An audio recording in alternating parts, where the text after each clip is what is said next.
rasuluhu la nabiyya ba'da. Allahumma sholli wa sallim ala sayyidil mursalin wa ala alihi wa sahbihi ajmain wa ba'd.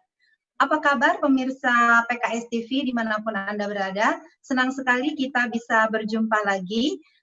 Kami doakan semoga Anda dan keluarga tetap dalam keadaan sehat, tetap semangat dan optimal dalam menjalankan ibadah di sisa bulan Ramadan ini.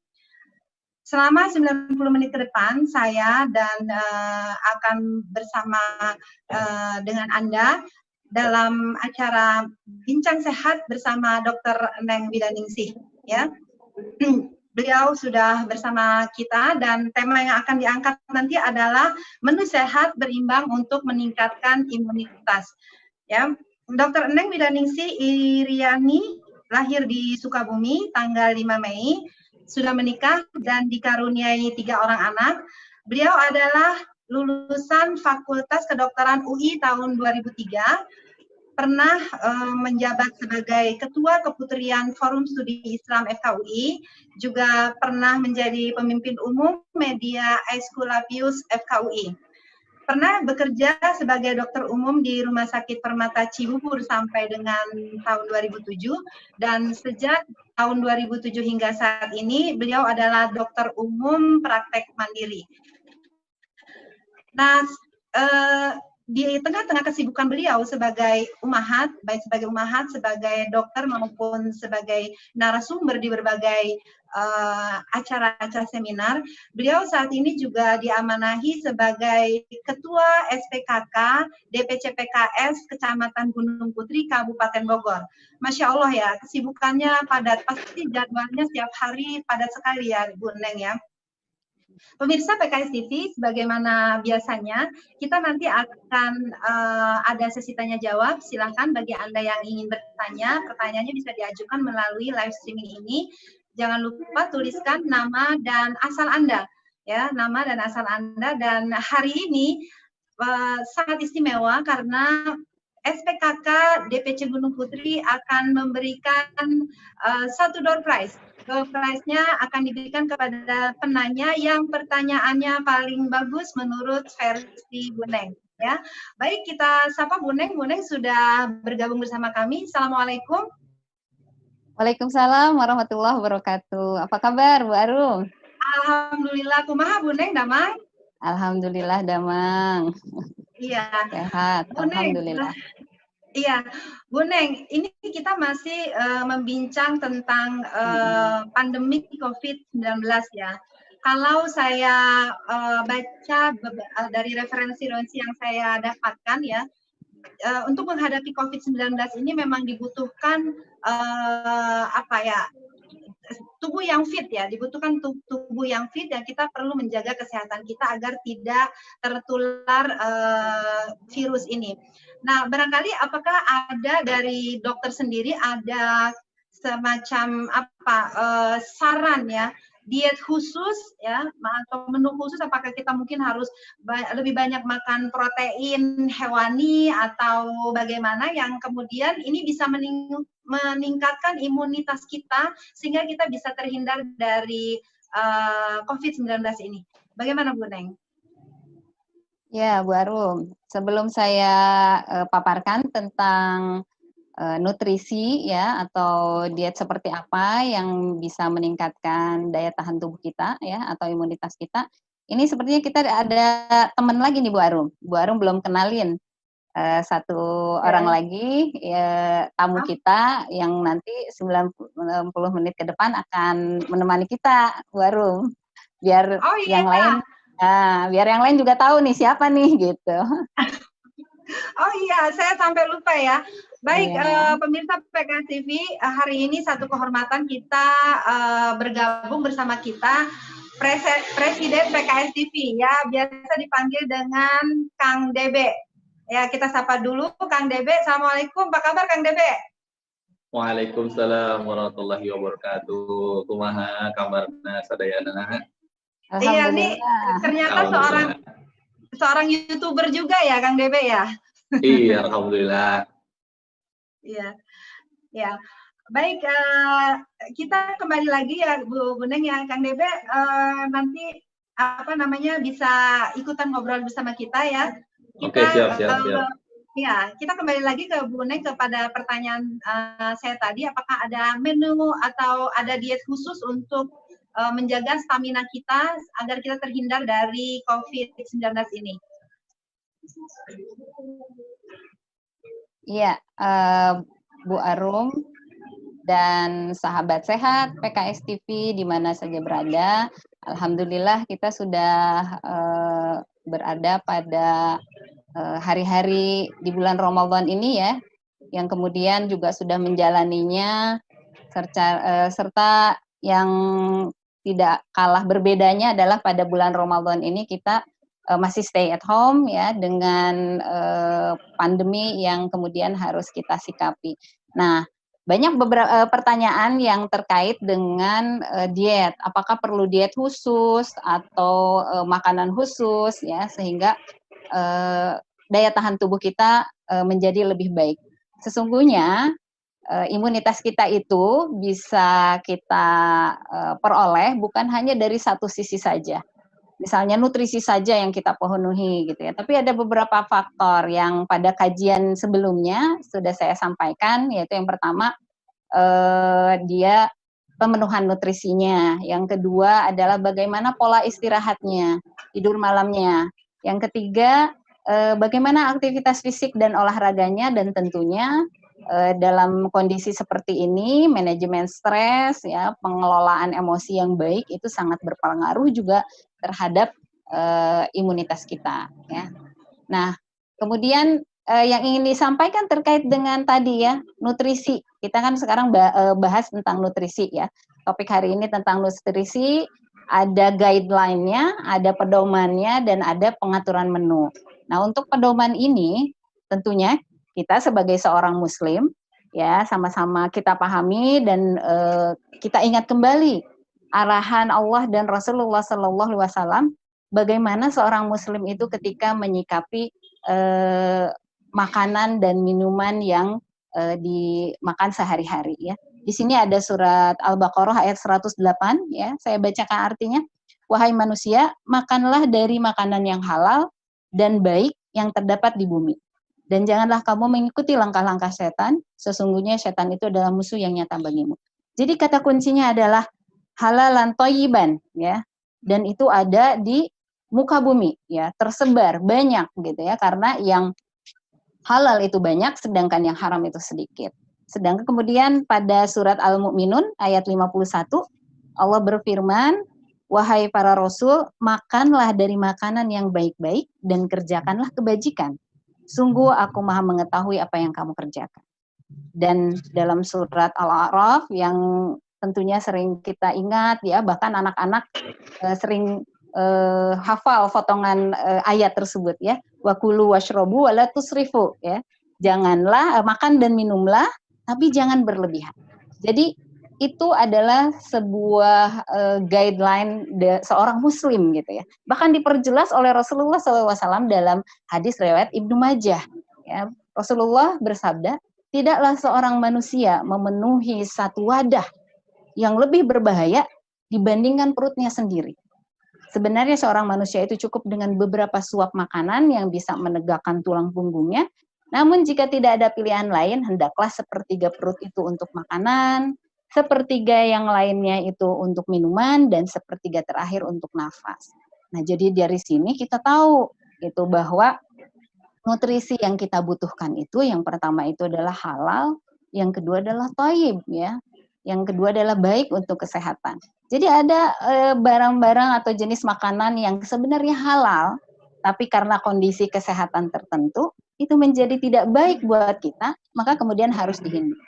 Tapi secara umum bagi orang-orang yang sehat, kita tentunya mempunyai banyak bahan makanan yang sehat. Nah, kemudian saya ambil ini guideline dari WHO ya. Kenapa? Karena kalau halal kita sudah ada pedomannya ya, thayyib atau baik itu, maka kemudian dengan ilham, dengan ilmu Allah yang diturunkan Allah kepada siapa saja makhluk di bumi ini, itu dengan penelitian-penelitian akan diketahui ya. Dan WHO di sini memberikan sebuah guideline ya bagi terutama di sini orang dewasa ya, apabila mereka dalam kondisi outbreak pandemi ini seperti apa nutrisinya.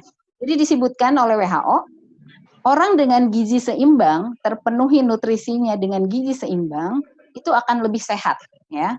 Dan akan daya tahan tubuhnya akan lebih kuat dibandingkan yang lain. Nah, itu ya. Jadi seperti itu Mbak Arum. Kemudian selain itu, resiko penyakit kronis ya seperti diabetes atau kencing manis ya, kemudian tekanan darah tinggi, gangguan jantung, ginjal ya. Nah, itu akan juga menurun resikonya. Dan tentunya penyakit-penyakit infeksi seperti COVID-19 ini. Jadi di sini kita bisa melihat ada benang merah ya, bahwa ada makanan halal, kemudian tidak berlebihan, dan selanjutnya adalah dia thayyib atau sehat. Nah, di sini dianjurkan oleh WHO makanan itu berbagai jenis. Semua makanan yang fresh, yang segar. Jadi kalau kita kemarin Presiden PKS ya mencanangkan ketahanan pangan dengan setiap rumah, setiap kader menanam tanaman di setiap rumahnya, itu sebenarnya sangat sangat mendukung program ini. Karena dengan adanya tanaman, sayuran atau buah yang kita tanam di rumah kita, itu jelas kesegarannya ya, dan kemudian nutrisinya itu lebih baik dibandingkan sayur dan buah atau bahan makanan lain yang perjalanannya itu sudah lama gitu ya, sampai ke dapur dan kemudian dihidangkan ya. Selain itu, makanan ini adalah makanan yang banyak buah dan sayur ya. Karena kenapa? Buah, sayur, protein itu menjadi sumber vitamin dan mineral. Nah, vitamin, mineral, serat ya, dan bahkan antioksidan itu sangat penting untuk meningkatkan daya tahan tubuh. Selain itu jangan lupa untuk minum yang cukup. Karena kita di bulan Ramadan, ini hal yang harus kita pahami, kita penuhi sebaik mungkin ya, minimal itu 8 gelas sehari untuk orang dewasa secara umum ya. Kemudian selain minum ada guideline yang lain, yaitu hindari gula, lemak dan garam ya. Jadi kalau dari Kemenkes itu disebutkan ya, konsumsi gula harian kita, gula dalam bentuk gula buatan ya, gula pasir gitu ya, bukan yang alami dari buah, itu maksimal 4 sendok makan.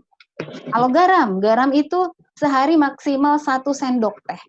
Ya, dan lemak itu misalnya dari minyak ya yang dipakai buat menumis misalnya, itu maksimal 5 sampai 6 sendok makan. Kenapa? Karena sudah berlebihan itu akan sangat mempengaruhi ya, akan beresiko meningkatkan berat badan kita. Kalau berat badan berlebih itu nanti hubungannya dengan peradangan, dan yang kita tahu COVID-19 ini adalah penyakit yang kemudian salah satu efeknya itu adalah peradangan di berbagai organ, terutama paru-paru, ginjal, jantung, yang kemudian bisa menyebabkan pasien mengalami kondisi kritis gitu ya. Nah, jadi seperti itu Bu Arum ya. Jadi di sini sudah ada tentang cukup minum ya. Kalau lemak dan minyak itu secukupnya ya, karena dia dibutuhkan tapi juga tidak boleh berlebihan. Tadi sudah ya, lemak itu sekitar 6 sendok makan berupa minyak ya di hariannya. Dan satu lagi guidance-nya yaitu menghindari makan di luar.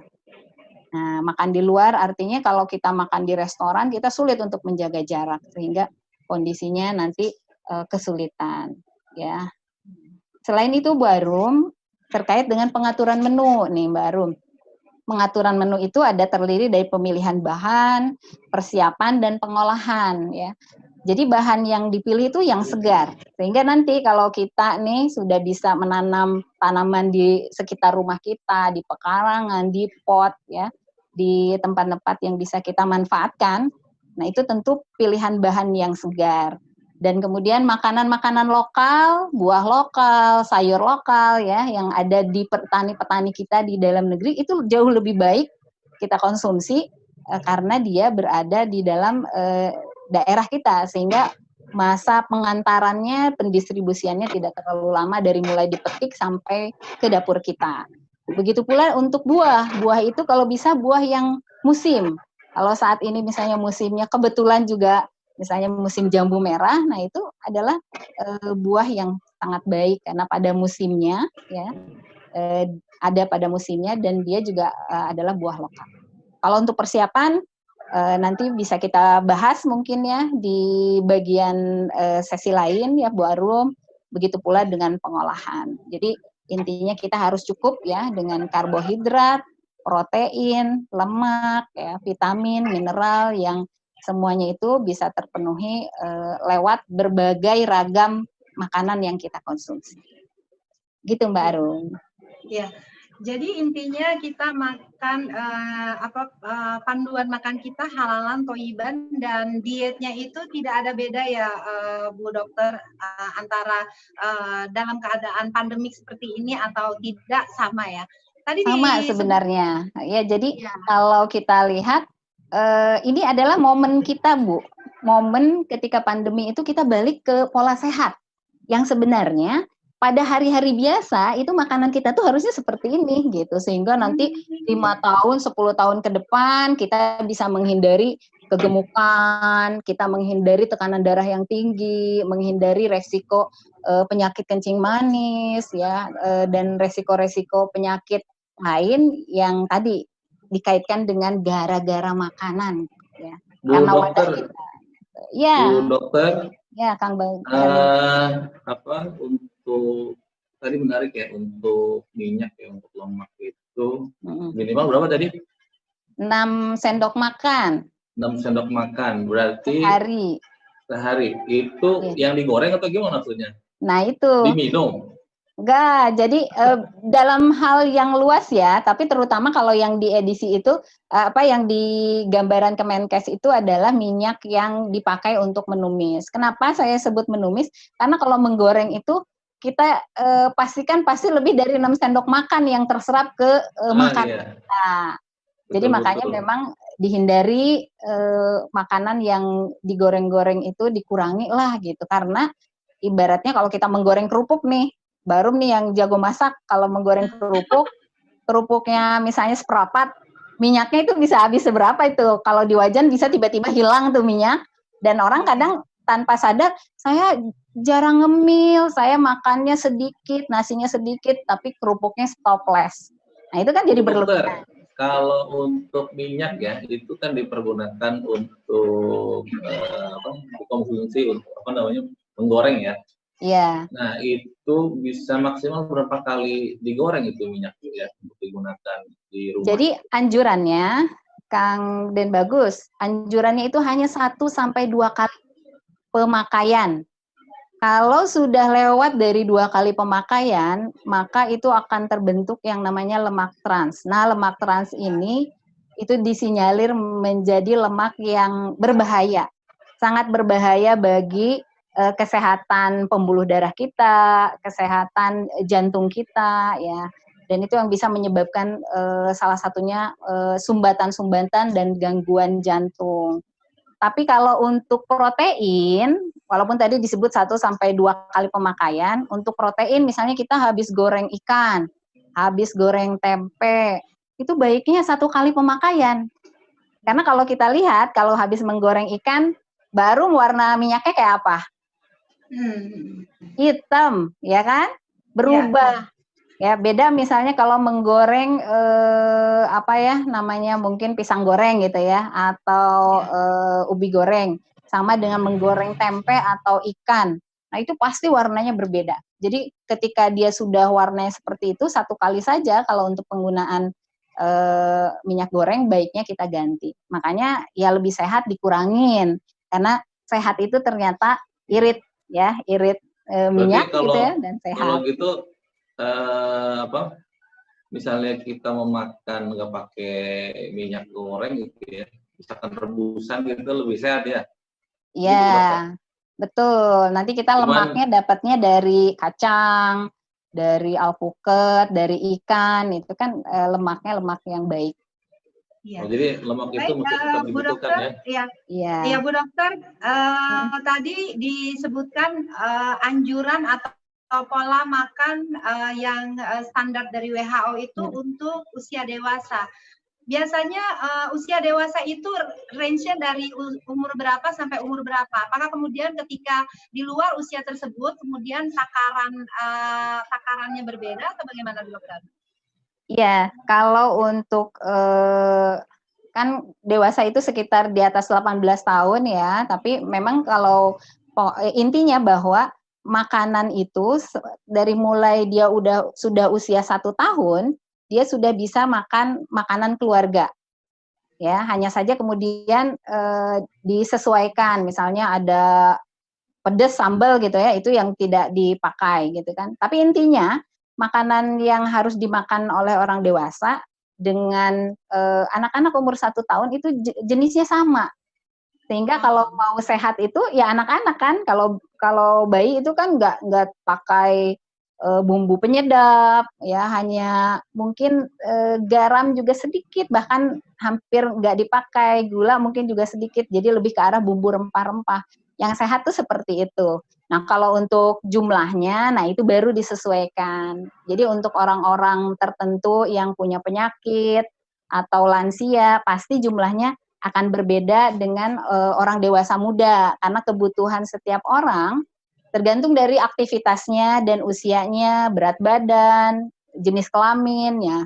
Jadi kalau ingin tahu yang lebih spesifik, itu bisa konsultasi tuh ke dokter spesialis gizi klinik. Jadi nanti dengan penyakitnya, kemudian jenis kelamin, umur, pekerjaan dia bisa disesuaikan jumlah dan menunya. Gitu baru. Jadi saya ingat ketika anak-anak masih kecil-kecil dulu, saya rempong banget tuh Bu. Masak itu saya bikin bermacam-macam. Ini buat si Mbak yang umurnya segini, kemudian adiknya usianya kan beda 3 tahun. Masakannya beda lagi, terus untuk kami yang orang tuanya yang dewasa beda lagi. Jadi ribet banget. Padahal intinya masakannya jenis makanannya itu harusnya sama ya Bu ya. Cuma mungkin porsinya yang dibedakan ya Bu. Iya. Betul. Mbak Arum, anak-anaknya waktu itu masih kecil ya? Iya. Ya, sekarang udah besar berarti ya. Iya. Tadi Ibu sudah menjelaskan tentang diet yang lengkap ya, juga sudah dijelaskan tentang minyak goreng dan sebagainya. Kalau vitamin bagaimana Bu? Ini di masa pandemik ini kemarin saya sempat ikut-ikutan rush buying ya, sampai saya pernah 1 hari saya harus pergi ke 4 apotek yang berbeda untuk bisa mendapatkan vitamin C yang hanya bisa dibeli ya dari 1 apotek itu cuma dijatahi 3 strip. Ya, jadi gimana Bu dengan diet yang tadi dipaparkan? Apakah kita masih memerlukan vitamin atau food supplement yang lainnya? Iya. Kalau vitamin itu kan vitamin A, kemudian vitamin B, vitamin C, vitamin D, vitamin E, vitamin K, ya, dan ada mineral ya, seperti misalnya zinc, ya, selenium, potasium, ya, kalium, kalsium, gitu ya, sehingga itu kalau mineral disebutkan. Kalau ada gabungan antara vitamin dengan mineral baru disebutkan sebagai suplemen. Tapi ada juga yang vitaminnya sendiri, misalnya vitamin C khusus, vitamin B khusus gitu ya, atau vitamin D khususnya. Nah kalau kita lihat di masa pandemi ini sebenarnya tadi WHO itu juga tidak merekomendasikan secara khusus penggunaan atau pengkonsumsian vitamin dan suplemen ini bagi orang yang sehat. Karena harapannya yang kita konsumsi itu adalah lebih baik, sumber vitamin dan mineral terbaik itu dari makanan. Ya, baik dari karbohidrat ya. Karbohidrat kita itu bisa tadi nasi, bisa ubi, bisa singkong. Jadi jangan bersedih hati kalau pada kondisi pandemi ini kita tidak menemukan beras ya, tidak bisa memasak beras, ya, tidak bisa mengkonsumsi nasi. Kita masih bisa makan singkong, ubi jalar, itu juga bagus gitu, karbohidrat yang baik karena dia adalah karbohidrat kompleks ya. Kemudian protein ya, dan tidak kalah tadi sumber sayur dan buah. Sumber sayur dan buah itu Mbak Rum, itu kita harus kurang lebih kalau orang dewasa gampangnya 5 porsi sehari atau sekitar 5 kepal. Jadi kalau tangan kita dikepalkan, banyaknya buah dan sayur yang kita konsumsi itu sebanyak itu. Kenapa? Kalau kita makan buah dan sayur yang segar, cara memasaknya benar, jumlahnya benar, maka vitamin dan mineral yang kita butuhkan, serta antioksidan, itu sudah terpenuhi dari makanan kita. Kecuali kalau untuk orang yang sakit, orang yang masa penyembuhan, kemudian orang yang sedang hamil, ya menyusui, atau pada kondisi orang tertentu misalnya yang vegetarian, ya kadang perlu suplementasi maka vitamin yang tidak jarang atau sedikit diperoleh ketika dia vegetarian. Nah, jadi selebihnya ketika kita sehat dan makanan kita baik, maka suplemen ataupun penggunaan vitamin itu tidak diperlukan. Karena di buah dan sayur tidak hanya kita dapatkan vitamin dan mineral saja, Mbak Arum, tapi kita dapatkan serat. Ya, serat ini ada serat larut dan tidak larut. Ya, dua-duanya sangat berfungsi baik ya buat pencernaan kita dan kemudian banyak manfaat ya. Bisa mengontrol kolesterol kita, kemudian bisa menyehatkan pencernaan kita, kemudian menumbuh suburkan bakteri baik di dalam usus kita. Perlu kita ketahui kenapa betapa Rasulullah ya 1400 tahun yang lalu sudah memesankan kepada kita ada wadah yang lebih buruk yaitu perut, karena ketika perut itu kita beri makanan yang secukupnya dan baik ya, tadi dengan aneka makanan segar, buah dan sayur, itu bakteri baik itu akan tumbuh subur dan itu menjadi salah satu sumber yang menyokong sistem daya tahan tubuh kita.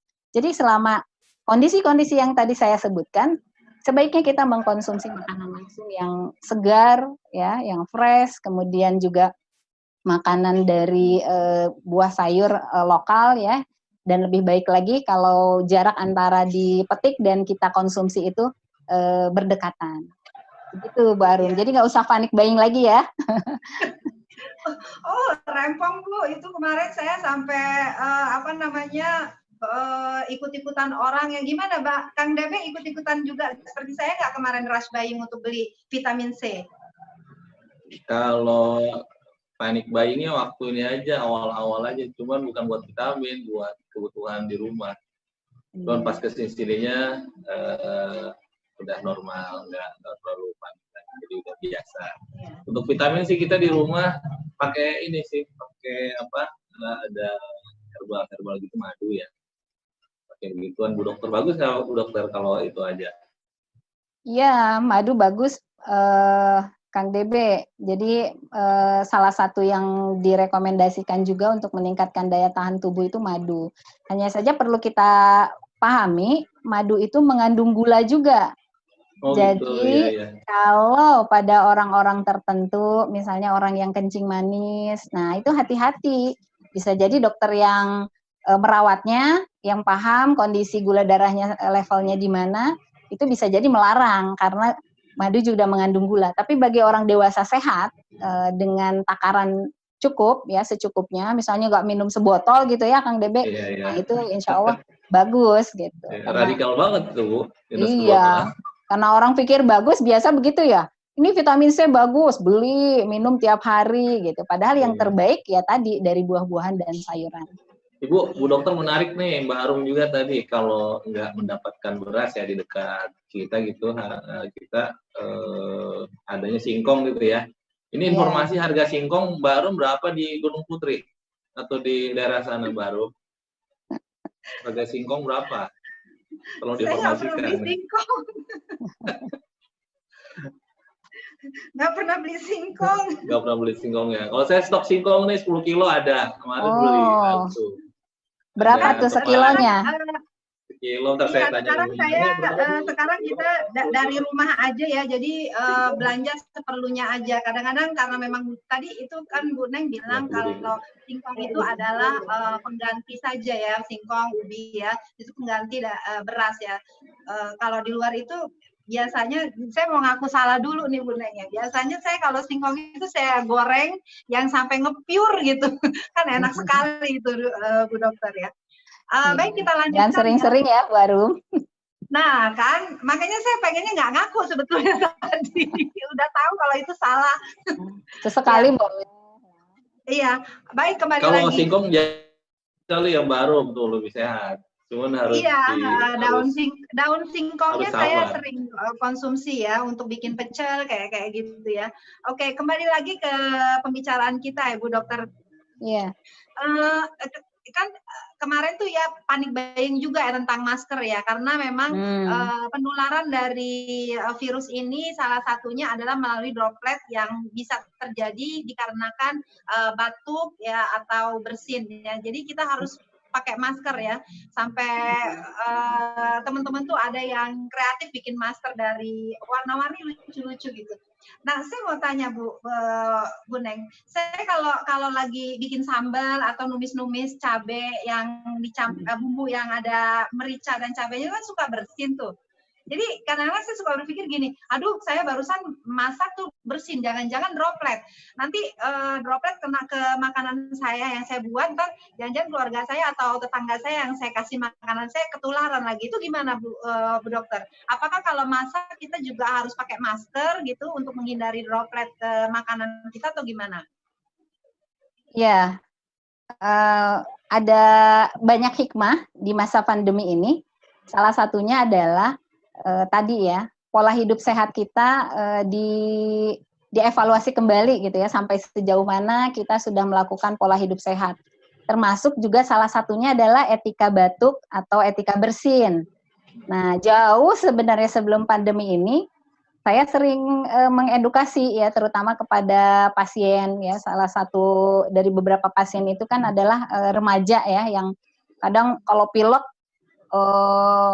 ingusnya ya dielap asal aja gitu ya, batuk, bersin, pakai tangan, habis itu dia salaman kepada gurunya gitu. Saya informasikan bahwa ada etika batuk gitu ya, atau bersin yang kemudian caranya adalah kita dengan lipatan siku bagian dalam. Itu ketika jauh sebelum masa pandemi ini.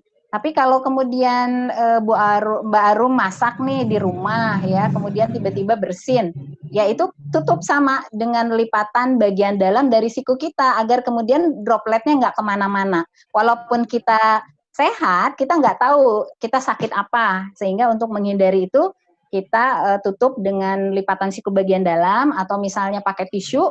Setelah itu tisunya dibuang ke tempat sampah, kita cuci tangan. Bisa tapi kalau khusus itu, Bu Dokter, nih, kenapa? Dokter bisa dipraktekkan biar tahu bersin yang baik itu seperti apa. Jadi misalnya nih, saya mau bersih nih, jadi siku bagian dalam, hacis gitu, jadi ditutup. Kenapa? Kalau kita pakai tangan, terus kita lupa nggak cuci tangan, terus kita salaman, kita pegang makanan, kita megang benda-benda, terus benda-benda itu dipegang oleh yang lain, ya bisa jadi orang lain akan tertular, walaupun misalnya bukan sakit COVID-19 ini, misalnya hanya flu biasa. Nah itu juga salah satu yang menyebabkan kenapa flu di rumah nggak selesai-selesai. Habis kakaknya, adeknya sembuh, ibunya bapaknya, balik lagi ke kakaknya. Bisa jadi karena tadi pola etika batuk kita ya. Nah kalau berbeda lagi, kalau misalnya kita mau memberikan makanan itu atau kita sebagai seorang pengusaha, misalnya pengusaha catering ya, atau kita jualan misalnya ya baru, nah lebih baik pada kondisi sekarang itu kita memakai masker ya, jadi agar kemudian pembeli juga tidak khawatir ya bahwa keamanan dari makanan yang kita sediakan itu kita memakai masker. Tapi kalau untuk di rumah saja ya tidak perlu menggunakan masker ya, cukup dengan tadi kalau mau batuk bersin, etika batuk kita terapkan, dan jangan lupa cuci tangan pakai sabun ya selama 20 detik ya ketika kita sudah menyentuh makanan yang atau bahan makanan yang kita masak. Begitu Mbak Arum. Mbak Arum dibikin videonya bagus tuh kayaknya Mbak Arum. Tutorial Iya, memasak saat iya. wabah gitu. Kalau bersihnya gitu Nanti ya. Nanti habis ini ya. Jadi kita tambahin sedikit Bu, ditekankan lagi intinya adalah etika batuk dan bersin itu berlaku sepanjang masa ya Bu Neng ya. Baik pemirsa PKS TV, Bu Neng dan juga Kang Debe ya. Bagaimana jika kita jeda sejenak ya, kita akan menyaksikan tayangan video tentang menu masakan yang tadi dijelaskan oleh Bu Neng. Dan bagi para pemirsa, tadi saya katakan ada door prize. Mungkin penasaran nih door prize-nya apa sih gitu ya, SPKK Gunung Putri mau kasih door prize apa? Nah jawabannya ya door prize-nya itu ada di tayangan video berikut ini. Jadi jangan kemana-mana, tetaplah bersama kami. Mangga videonya bisa ditayangkan. Yes, apa Kang Baru Bebe? sebelum video ya? Saya ingin menyapa dulu nih kepada pemirsa PKS TV Hobi Khusus di Gunung Putri untuk sama-sama kita subscribe PKS TV gitu Mbak Arum. Sekalian juga mengajak seluruh pemirsa. Kita sudah mau 100.000 ini, 100.000 subscribers. Kabar gembira. Boleh diumumkan oleh Mbak Arum, silakan. Oh sudah ya, dari media-media sosial sudah saya sampaikan juga kepada nggak hanya untuk Gunung Putri saja loh, ini PKS TV kan sudah mengindonesia, bahkan mungkin bisa juga mendunia ya. Jadi saya mendunia. Saya undang pemirsa PKS TV semuanya untuk kita bisa menggenapi ya 10.000 subscriber PKS TV ya. Insya Allah nanti kita akan mendapat silver ya. Begitu ya Kang Debe ya, kalau 10.000 silver ya. Betul. Ya. 100.000. Dan subscribe Anda itu ada nilai dakwah di situ. Oke, kita tunggu subscribe dan like-nya ya. Ya. Mantap. Silakan kita simak bersama video tentang menu yang tadi dijelaskan oleh Bu Neng. Selamat menyaksikan.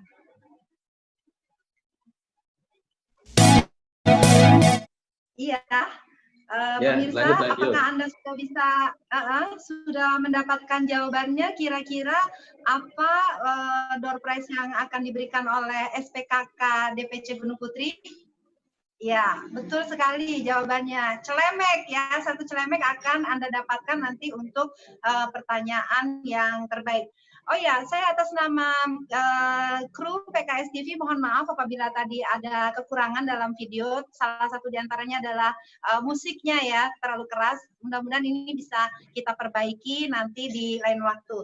Bu Neng silakan, tadi kira-kira saya masaknya udah bener belum ya Bu Neng ya? Jadi saya deg-degan nih, jangan-jangan udah masak, udah saya makan, jangan-jangan salah lagi. Mangga Bu Neng. Ya, Mbak Arum, enak banget tadi makanannya ya. Sehat banget. Kalau kita lihat, maaf siang-siang bulan puasa. Iya, ini baru jam berapa ya udah bicarain menu.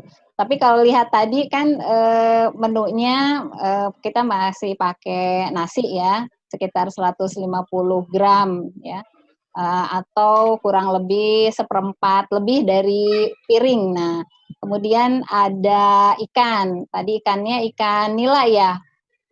Barum. Kalau ya, ikan betul, nila ini, merah, ya. Ikan nila ini bagus ya. Bahkan kalau dibandingkan ayam sama daging sapi, itu kandungan omega 3-nya lebih tinggi. Jadi dia juga sumber protein tentunya, lemak baik, kemudian B12 ya. Nah, B12 ini yang kadang kalau pada vegetarian itu sering kekurangan ya, karena mereka tidak makan daging dan ikan.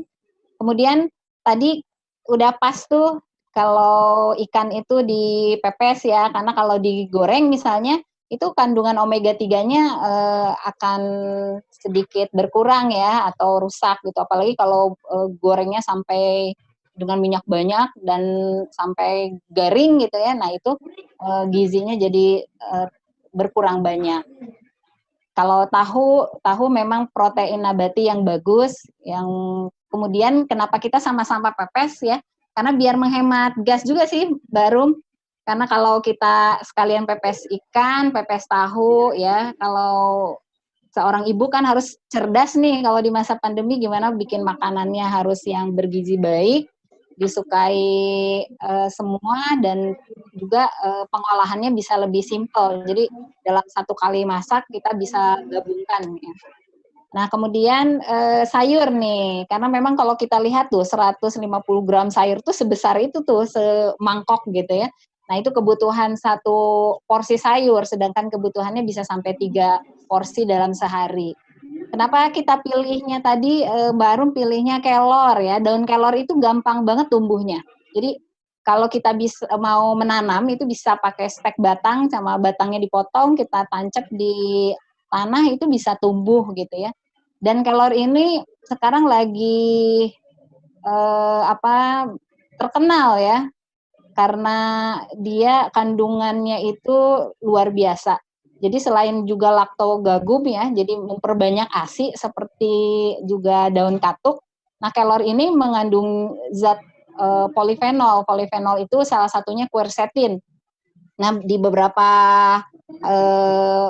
waktu yang lalu ya, itu ada informasi bahwa salah satu zat yang meningkatkan imunitas dan spesifik untuk COVID-19 ini quercetin. Tapi tentunya quercetin di sini hanya ekstrak zatnya saja. Kalau kita kan mengkonsumsi kelor bukan hanya quercetinnya saja yang diperoleh gitu ya, ada seratnya, ada vitamin A-nya, dia mengandung vitamin C juga, ada kalsiumnya juga, selenium. Nah, semuanya zat-zat vitamin dan mineral yang sangat kita butuhkan. Ada fitosterol dan fitofarmakanya yang kemudian sifatnya antioksidan ya, memperbaiki daya tahan tubuh kita, juga mengurangi peradangan di dalam tubuh.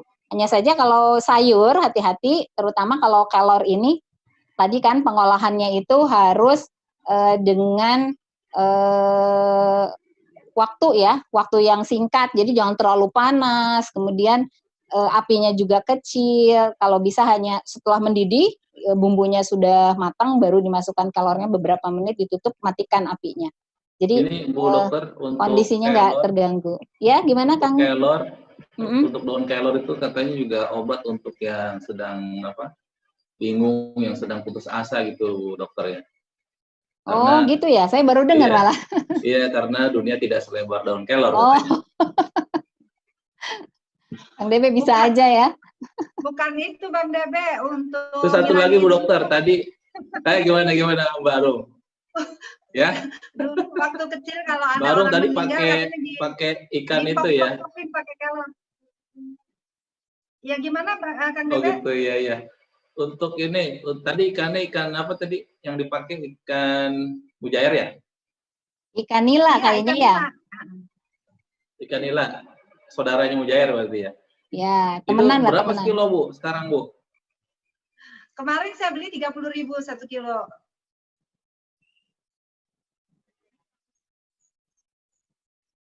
Iya. Dengar nggak Kang Debe-nya? Halo? Halo? Ya, kilo berapa Bu ikan nila sekarang Bu? 30.000 1 kilo kemarin. Jadi tadi kan Bu Dokter bilangnya lebih bagus ya Bu ya dari ayam ya, untuk apa tadi, omega 3? Untuk omega 3-nya, ya. Jadi memang alternatif ya selain ayam ya, karena lebih sehat ya untuk ikan-ikanannya Bu ya. Iya. Ya. Bukan ikan-ikanan ya, ikan beneran ya Bu ya. Ikan beneran. Iya. Iya, Mbak Arum, gimana Mbak Arum? Iya, Bu Neng dan Kang Debe ya, ini sudah ada sudah ada 8 pertanyaan yang masuk ya. Siapa tahu dari 8 ini, siapa tahu dari 8 ini salah satunya adalah yang berhak untuk mendapatkan door prize ya Bu Neng. Pertama dari Mbak Agustina Rina ya. Pertanyaannya adalah, apakah minum susu campur kurma itu baik untuk busui selama Ramadan ini, selama puasa ini? Iya. Bu Neng bisa menangkap pertanyaan saya? Dari Bu siapa tadi? Dari Ibu Agustin Rina. Oh, Ibu Agustin ya. Sedang menyusui ya. Ya, jadi pada yang kita perkenalkan sekarang itu kan menu gizi seimbang ya. Dulu ingat nggak Mbak Arum waktu kita kecil ininya 4 sehat 5 sempurna gitu ya. Jadi nasi, lauk pauk, sayur, buah ditambah susu gitu ya.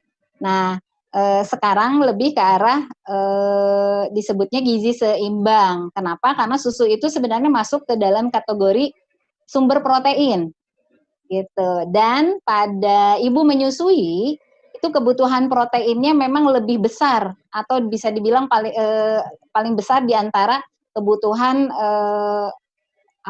orang biasa gitu ya, sehingga dia yang lain mungkin hanya protein hewaninya bisa jadi 3 porsi gitu ya, protein nabatinya 3 porsi sehari. Nah, ibu menyusui bisa sampai 4 sampai 5 gitu. Jadi kalau dia mengkonsumsi susu, kemudian ini dicampur kurma, diapakan ya kurmanya? Di blender kali ya? Iya, kalau saya biasa bikin Bu, komposisinya 3 butir kurma mejol yang besar-besar itu Bu, dengan segelas kurang lebih 250 mili susu di blender gitu. Jadi memang buat saya enak, tapi nggak tahu sehat apa enggak kayak begitu. Iya, iya. Asal tidak ditambahkan gula lagi, ya itu udah bagus sih buat ibu menyusui, karena tadi protein ya, ada tambahan protein. Terus di kurma sendiri kan banyak mengandung vitamin mineral ya, terutama kalium, kemudian serat juga ada ya.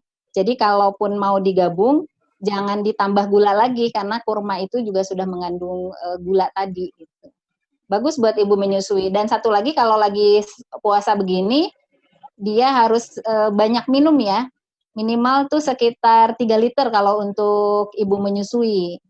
Jadi nanti harus diatur, karena kalau masih menyusui, salah satunya yang diperhatikan adalah anaknya tadi harus mendapatkan juga ASI yang mencukupi. Tapi kalau anaknya sudah makan makanan pendamping ASI, berarti tinggal divariasikan aja makanan pendamping ASI-nya. Seperti itu, Mbak Arum. Iya. Baik, sudah terjawab ya Mbak Agustin Rina. Yang penting sweetenernya langsung dari kurma, jangan ditambah gula lagi. Kita lanjut ke pertanyaan berikut dari Mas Wahyu ya. Saya kurang jelas ya pertanyaannya apa, tapi saya coba simpulkan ya. Jadi bagaimana air yang kita minum itu ya, air yang direbus dari air sumur itu, kita tahu bahwa kondisinya itu baik ya, dikarenakan sekarang banyak sekali ya air mineral atau air kemasan, mungkin kalau saya bilang ya, air mineral mungkin ada kandungan mineral di dalamnya ya Bu ya. Jadi air kemasan tuh sekarang banyak beredar di pasaran dan sangat mudah. Nah, bagaimana kemudian kita bisa tahu mana yang lebih baik, air rebusan dari sumur kita atau air yang di kemasan? Silakan Bu Neng.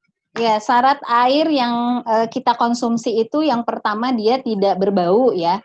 Itu yang mudah kan, tidak berbau, kemudian tidak berasa, tidak berwarna, tidak mengandung bakteri yang berbahaya, dan tidak mengandung logam berat yang berbahaya.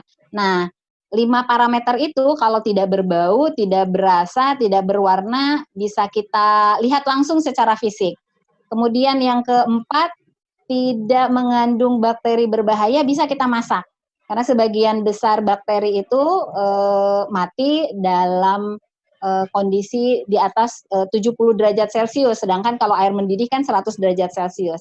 Hanya yang kelima nih, ya, kandungan mineral atau logam berbahaya atau polutan lain yang mungkin kalau di air tanah atau di air air rebusan ya, yang kita rebus sendiri dari air di tanah, kita bisa belum tahu gitu ya, yang poin 5. Tapi kalau kemudian air kemasan itu asal kita perhatikan dia sudah ada dari Badan POM ya, ada izin edar Badan POM dan ada halal MUI, itu insya Allah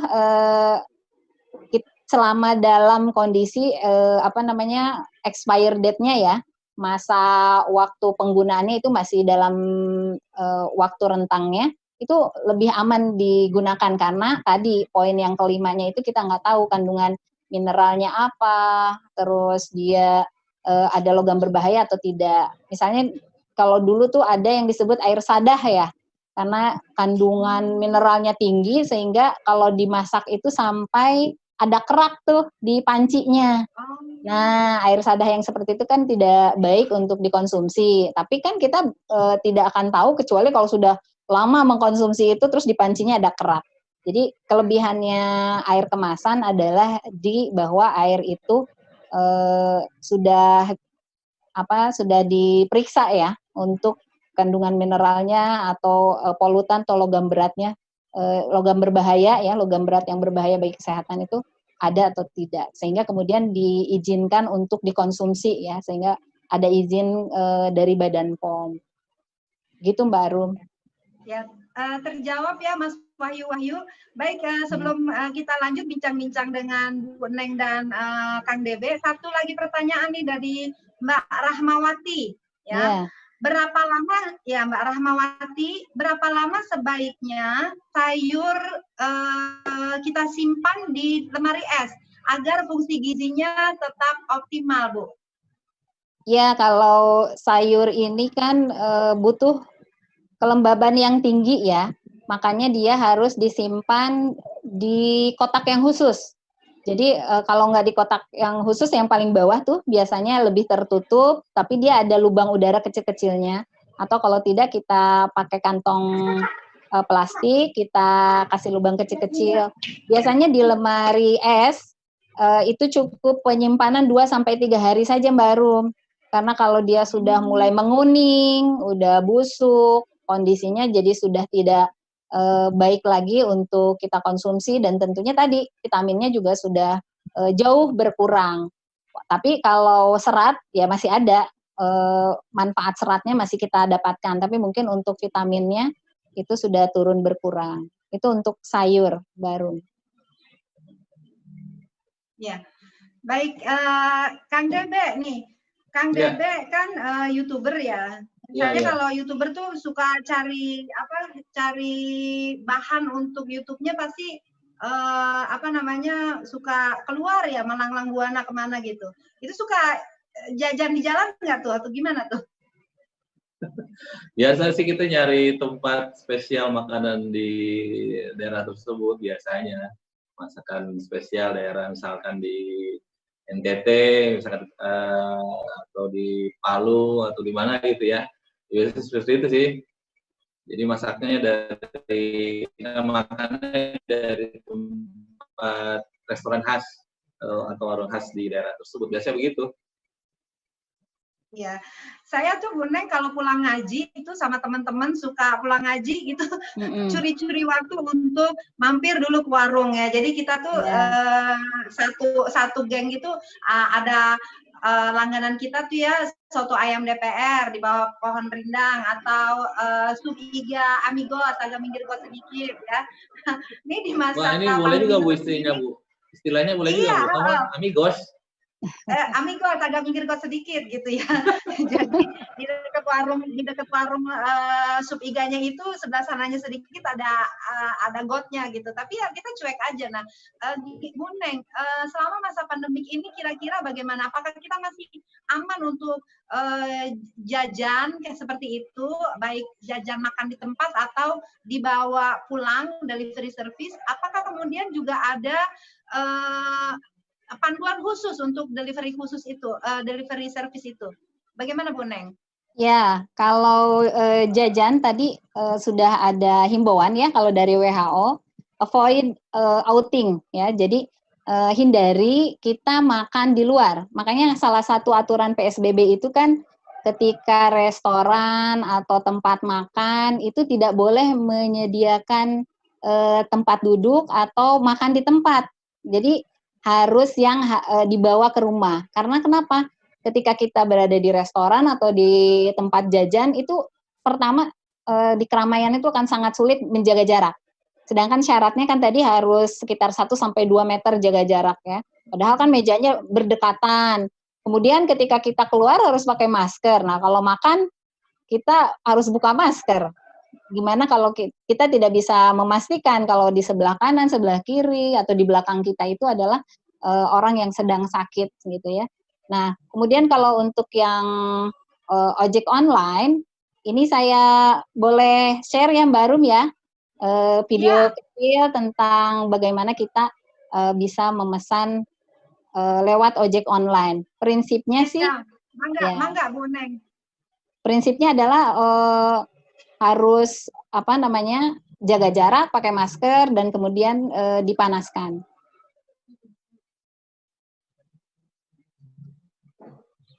Kedengeran nggak, Mbak Arum, suaranya? Suaranya belum kedengeran, Bu. Oh, sebentar ya. Udah.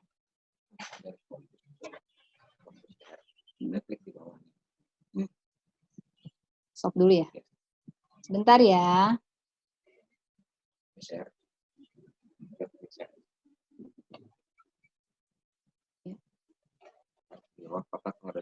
Oh iya.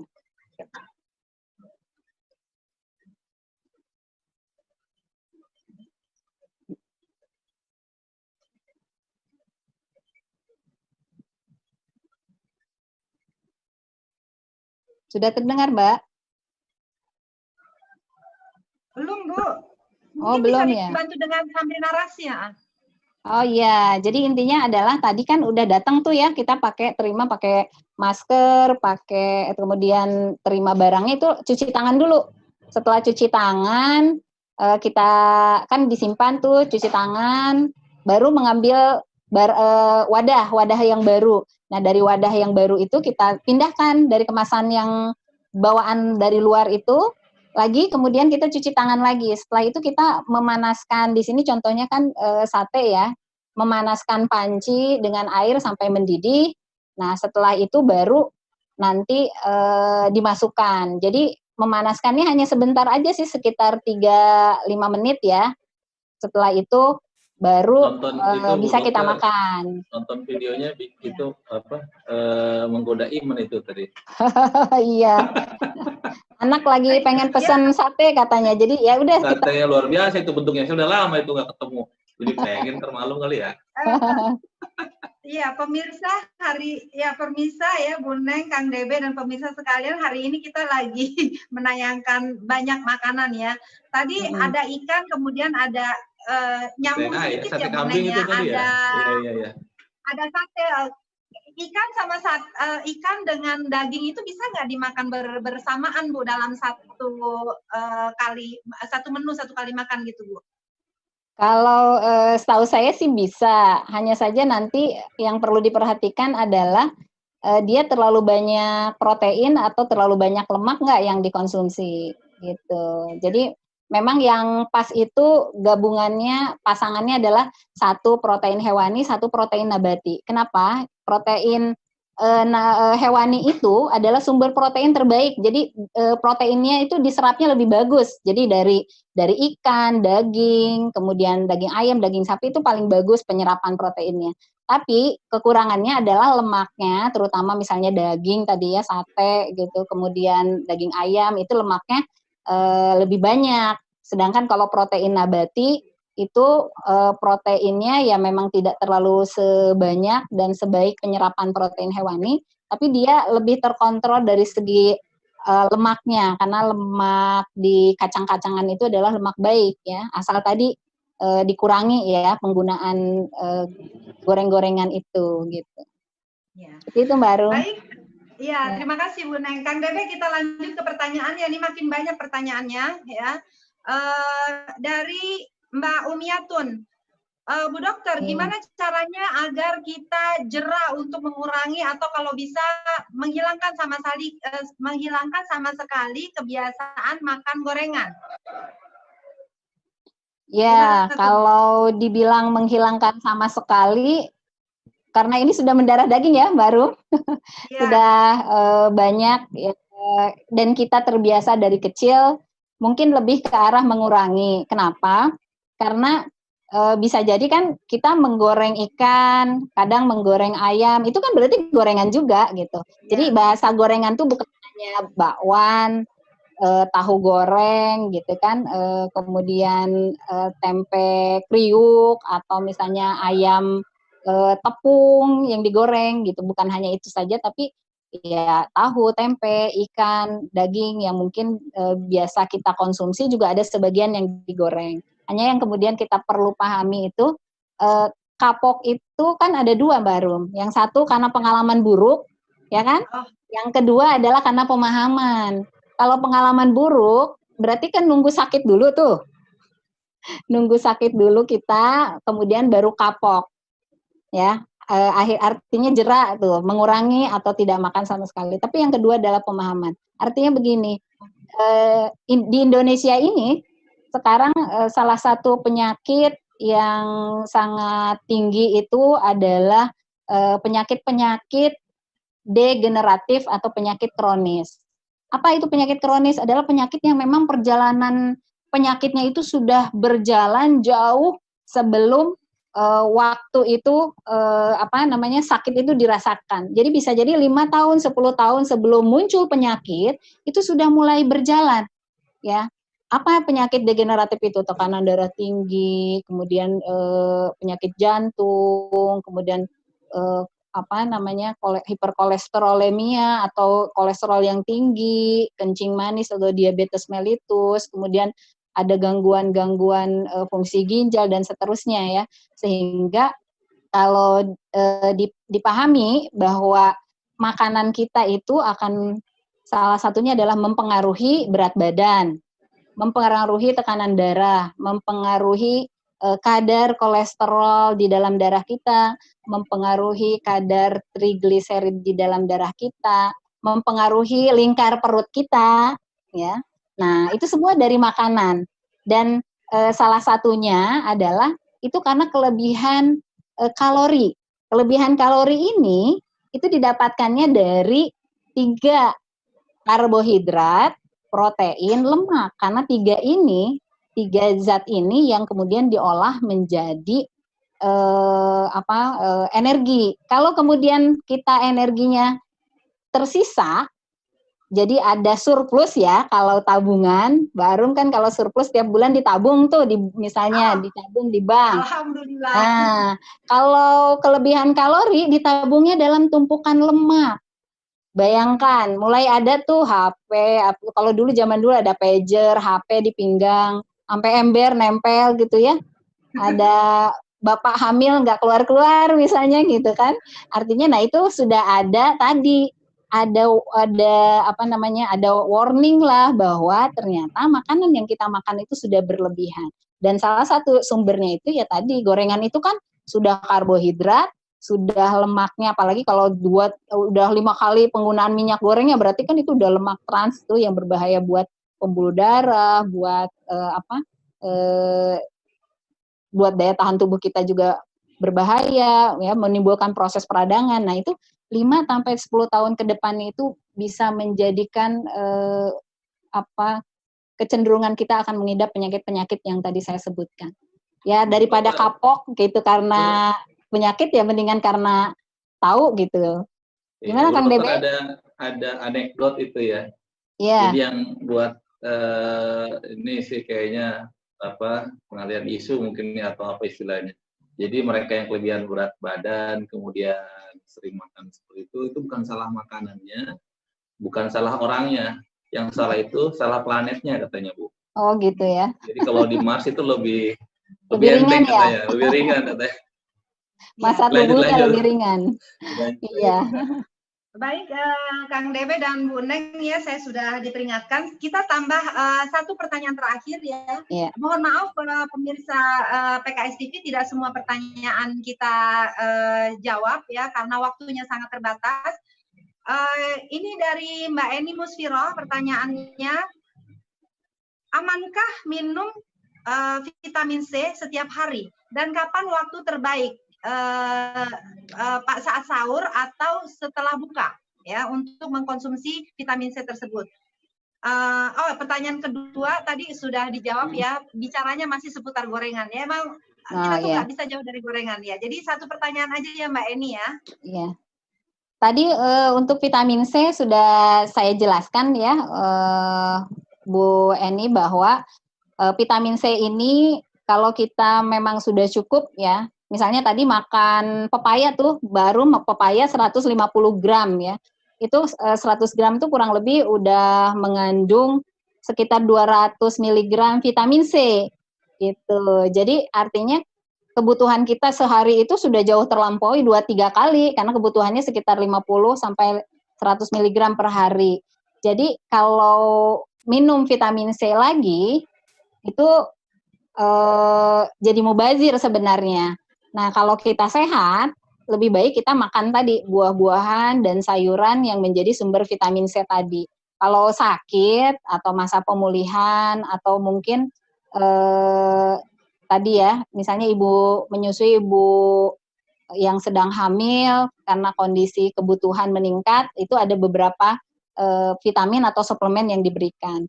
Nah, kalaupun misalnya kita dalam kondisi kurang fit atau tadi masa penyembuhan kurang sehat dan berpuasa, masih berpuasa, sebaiknya karena vitamin C ini larut dalam air, ya, vitamin B dan C itu larut dalam air dan dia dibuang lewat, disaring lewat ginjal dan dibuang lewat air kencing gitu ya.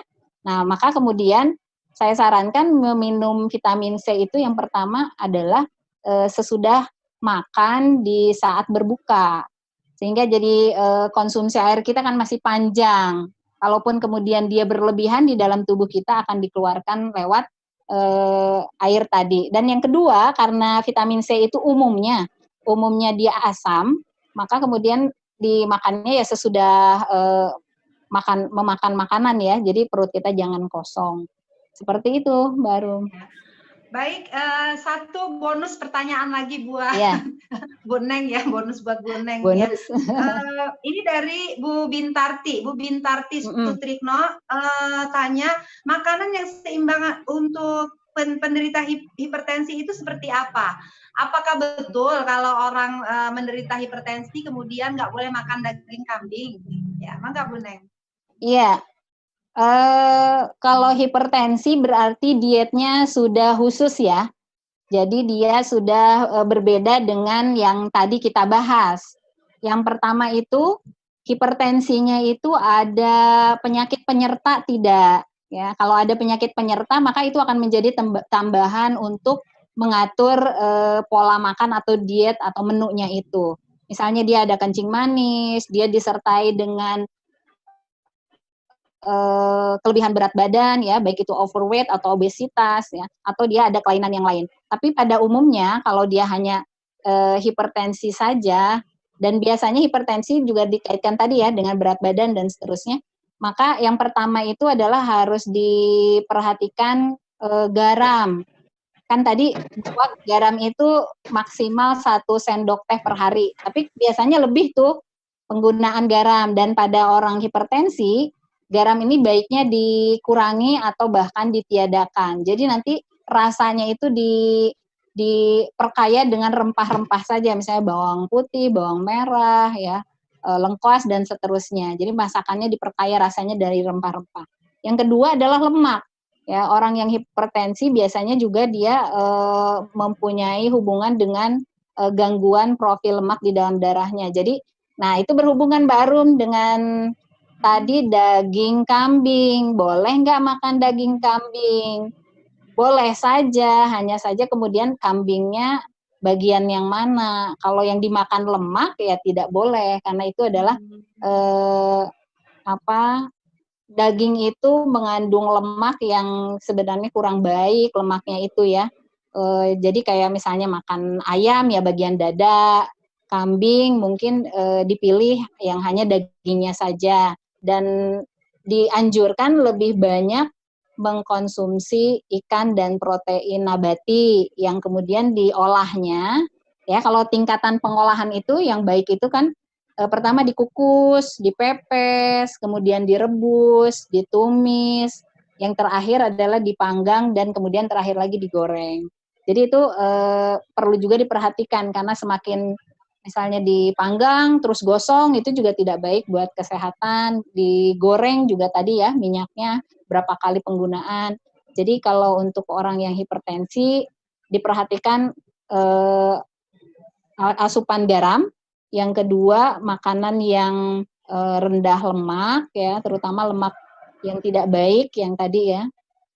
Gula juga dikurangi, dan kemudian harus diperbanyak buah dan sayur, karena buah dan sayur itu ada antioksidan yang kemudian membantu mengurangi proses peradangan di saluran pembuluh darahnya, yang kemudian menyebabkan salah satunya adalah tadi tekanan darahnya meningkat. Begitu, Bu Arum. Iya. Baik, kalau mau diikutin ini Ibu ya, Kang Debe juga pertanyaannya banyak sekali ya, kepengen sekali kita menjawab pertanyaan-pertanyaan itu agar pemirsa semua puas ya, mendapatkan penjelasan langsung dari dokter. Tapi jangan khawatir, pertanyaan-pertanyaan yang belum terjawab ya, bisa disampaikan melalui email ya, bisa dicatat email langsung ke Dokter Eneng, yaitu Bunda Hanifah belakangnya dengan H ya, bundahanifah@gmail.com. Ya, silakan yang pertanyaannya belum terjawab atau yang ingin menjawab, ingin bertanya tapi waktunya kurang ya, silakan bisa dikirim emailnya. Bu Neng, silakan seperti yang tadi kita janjikan ya, tadi SPKK sudah menjanjikan untuk memberikan satu door prize. Mangga Bu Neng, silakan diumumkan siapa yang berhak untuk mendapatkan door prize dari pertanyaan-pertanyaan yang tadi pertanyaan-pertanyaannya sudah kita share di Bu Neng ya melalui Zoom ini ya. Mangga Bu Neng. Iya. Bagus-bagus ya pertanyaannya Mbak Arum. Tapi saya ini mengapresiasi nih satu pertanyaan. Jadi semua pertanyaan ya bagus. Tapi ada satu bapak-bapak nih yang nanya gitu kan. Kita apresiasi Pak Wahyu ya tadi ya yang tanya tentang perbedaan air rebusan dengan air kemasan. Mungkin itu pilihan saya, Mbak Arum. Iya. Mas Wahyu ya dapat hadiah celemek. Alhamdulillah bisa diberikan nanti celemeknya kepada istri tercinta ya. Kalian ini bukan baru sekalian ikannya kali enggak? Ikan pepesnya tadi. Saya kira tadi malah bukan celemeknya itu. Saya kira ikannya buat hadiah. Ya, udah expired dong. Nggak boleh kata Bu Neng ya. Baiklah, Kang Debe dan Bu Neng ya, terima kasih sudah membersamai kita semua dan penjelasannya luar biasa, sangat bermanfaat. Bagi Anda yang tadi mendapatkan door prize bisa menghubungi saya di email Hasbullah Arum ya, hasbullaharum@gmail.com untuk door prize-nya. Dan tadi saya lihat di live chat ya, banyak yang bertanya tentang celemek. Aduh, Masya Allah, orang kita lagi masak, disuruh nanya tentang materi penjelasan Bu Neng, malah ditanya, celemeknya beli di mana gitu. Silakan Anda bisa menghubungi saya melalui melalui email juga, hasbullaharum@gmail.com. Nah, pemirsa, terima kasih kita sudah lalui 90 menit ini dengan indah, dengan banyak informasi yang kita dapatkan. Saya Arum Hasbullah. Oh ya, terima kasih juga Kang Debet sudah mampir ya. Mudah-mudahan kita bisa ketemu lagi di forum seperti ini kapan-kapan ya, bisa dijadwalkan. Kapan-kapan saya mau ketemu ini dengan tim di Gunung Putri, Bu. Semoga asik ya. Iya, Kang Debet silaturahminya. Ya, insyaallah ya. Silakan dijadwalkan ya. Terima kasih kepada pemirsa PKS TV dimanapun Anda berada. Saya Arum Hasbullah, undur diri dari hadapan Anda. Semoga lain waktu kita bisa berjumpa lagi. Mohon maaf. Billahi taufik. Assalamualaikum warahmatullahi wabarakatuh. Waalaikumsalam warahmatullahi wabarakatuh. Terima kasih Kang Debe, Barum. Sama-sama Bu Dokter, Barum.